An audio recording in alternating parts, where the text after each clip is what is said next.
దిలీపాచారి గారు, ఒకవైపు తెలంగాణకు రావాల్సినటువంటి అంటే కీలక నిధులు కావచ్చు, ప్రాజెక్టులు కావచ్చు, అనుమతులు కావచ్చు, కొన్ని నిలిచిపోయినవి ఉన్నాయి. వాటి పట్ల దాదాపు 12 విభాగాలకు సంబంధించి 47 అంశాలు కేంద్ర పరిధిలో ఉన్నప్పుడు ఇప్పుడు ఈ బడ్జెట్కు సంబంధించి పెద్ద ఎత్తున ఆశలు పెట్టుకుంది తెలంగాణ సర్కార్. అయితే ఈ క్రమంలో అటు ఎన్నికలు ఉన్నటువంటి టైంలో మీరు డెఫినెట్గా ఎన్నికలు ఉన్నటువంటి రాష్ట్రాలకే పెద్దపీట వేస్తారు అన్నటువంటి విమర్శ కూడా వినిపిస్తోంది.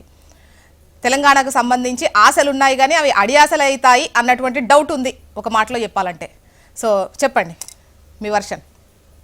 నమస్తే జ్యోత్స్న గారు. నమస్తే. ఇప్పుడు ఈరోజు కేంద్ర ప్రభుత్వ బడ్జెట్ తెలంగాణ రాష్ట్ర ప్రభుత్వ బడ్జెట్ కాదు ప్రవేశపెడుతున్నది కనుక దేశం ముందుకు పోవాలని అనుకుంటే రాష్ట్రాలు కూడా దాంట్లో భాగస్వామ్యం కావాల్సి ఉంటది.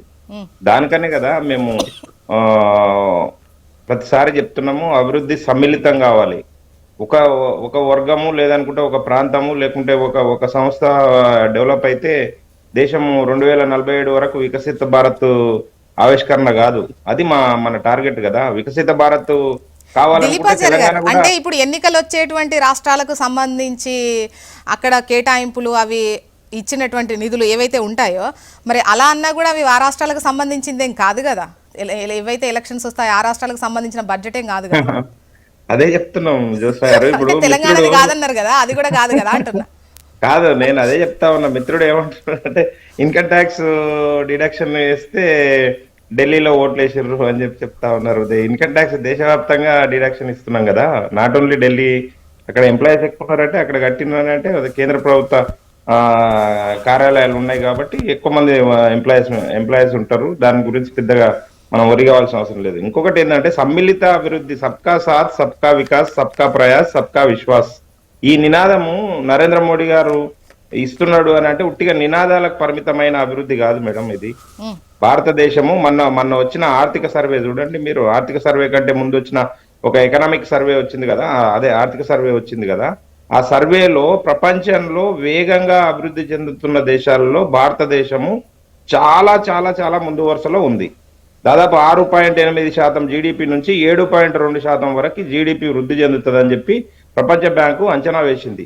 ఇది ఏ దేశానికి ఇంక్లూడింగ్ అమెరికా కూడా ఆ స్థాయిలో అభివృద్ధి చెందట్లేదు, చైనా కూడా ఆ స్థాయిలో అభివృద్ధి చెందట్లేదు అని చెప్పి మనకు ఆర్థిక నివేదిక వచ్చింది కదా.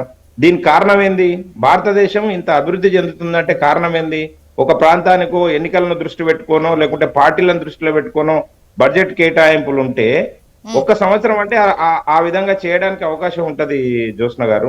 10 సంవత్సరాల నుంచి 11 సంవత్సరాల నుంచి బడ్జెట్ ప్రవేశపెడుతున్న విధానం చూసి కూడా ఇంకా మీరు ఆ రంధ్రాన్వేషణ చేయడం మాత్రం బాగాలేదని చెప్పి నేను భావిస్తా ఉన్నా. ఒకటి, మీరు అవునన్నా కాదన్నా మీరు ఎంత బురద చల్లడం కోసం ప్రయత్నం చేసినా లేదనుకుంటే సవతి తల్లి ప్రేమ చూపిస్తున్నారని చెప్పి మీరు ఏదైతే ఈ రోజు టీవీ స్టూడియోలో కూర్చొని మాట్లాడుతూ ఉన్నారో, రేవంత్ రెడ్డి గారు నాకు తెలిసినంత వరకు ఒక ఉందాగానే కేంద్ర ప్రభుత్వంతో ప్రవర్తిస్తున్నాడని నేను భావిస్తా ఉన్నా. మొన్న ఆదిలాబాదు బహిరంగ సభ లోపల రాష్ట్ర ముఖ్యమంత్రి హోదాలో రేవంత్ రెడ్డి గారు మాట్లాడిండు.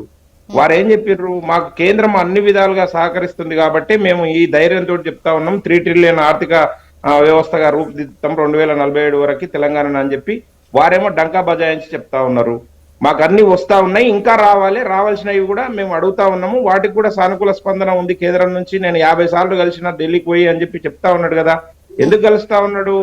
ఏమి స్పందన లేకుంటేనే, పాజిటివ్నెస్ లేకుంటేనే మళ్ళీ పోవడానికి అవకాశం ఉంటుందా అండి? రాష్ట్ర అధిపతి రేవంత్ రెడ్డి గారు చెప్తా ఉన్నారు ఖుద్దు, నేను చాలా పాజిటివ్ వేలో నరేంద్ర మోడీ గారిని పెద్దన్నగా భావిస్తా ఉన్నా. ప్రధానమంత్రి రేవంత్ రెడ్డి గారు అంటే ఇస్తున్నారు, చేస్తున్నారు, సహకరించాలి అని కోరుతున్నా, విజ్ఞప్తి చేస్తున్నాం, పెద్దన్నలాగా చూస్తున్నాం, బడాబాయ్ అని చెప్పేసి అంటున్నటువంటి అన్నది విన్నారు. అట్ ద సేమ్ టైం ఇవ్వలేదు అన్నదాన్ని కూడా మరి తీసుకోవాలిగా. సరిగా సహకరించట్లేదు, ఎన్నిసార్లు వెళ్ళొచ్చినా కూడా మా శక్తి వంచన లేకుండా మేము వెళ్తున్నాము అయినా మాకు సహకరించట్లేదు అన్నటువంటి బైట్స్ కూడా సార్ ఉన్నాయి. మరి కొన్ని అంశాలు ఉన్నాయి జ్యోత్స్న గారు. నేనేమంటున్నా అంటే ఇప్పుడు పాలమూరు రంగారెడ్డికి జాతీయ హోదా ఇవ్వాలని అంటున్నారు.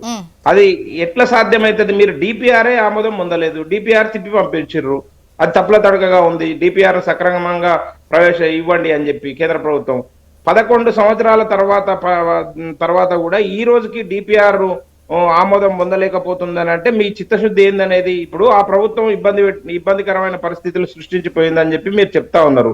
ఇంకా 2 సంవత్సరాలు అయిపోయింది కదా, మీరెందుకు కాలయాపన చేస్తున్నారు? మీకెందుకు చిత్తశుద్ధి నిజాయితీ లేదు? ఇప్పుడు ముందాగా మాట్లాడుకుందాం. రాజకీయ పార్టీలుగా ఈ రోజు కేంద్ర ప్రభుత్వం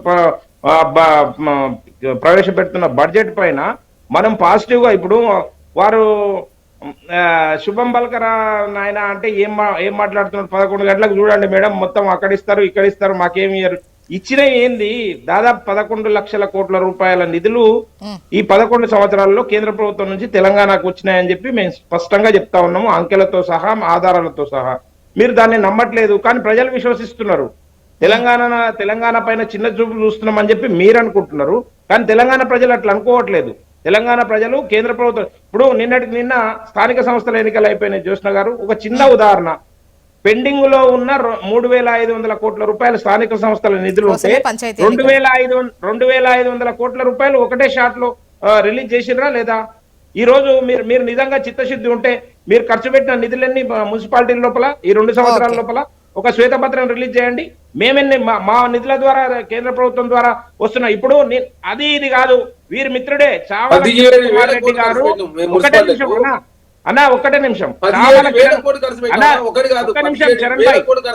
చరణ్ భాయ్, ఒక్కటే నిమిషము. చామల కిరణ్ కుమార్ రెడ్డి గారు మీ మిత్రుడు, అనుంగు మిత్రుడు మీకు, ఎంపీ గారు, వారిని పోయి అడగండి.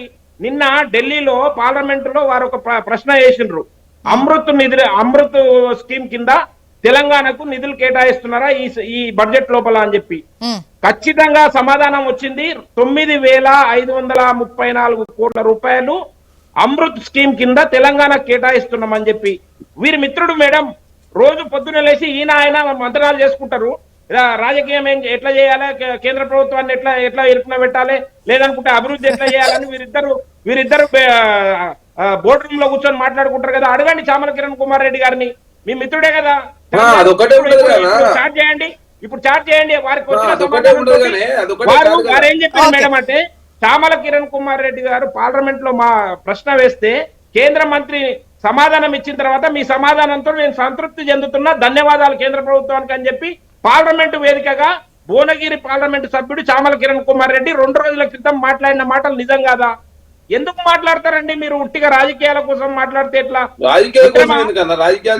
నేనేమంటున్నా మిత్రమా చరణ్ గారు, మీరు అన్ని రకాలుగా మీరు మాట్లాడండి. మీరు నాకు తెలుసు మీకు అంత దగ్గరతనం ఉంది చామల కిరణ్ కుమార్ రెడ్డి గారితో మాట్లాడి అడిగి తెలుసుకోండి, నిజ నిర్ధారణ చేసుకోండి.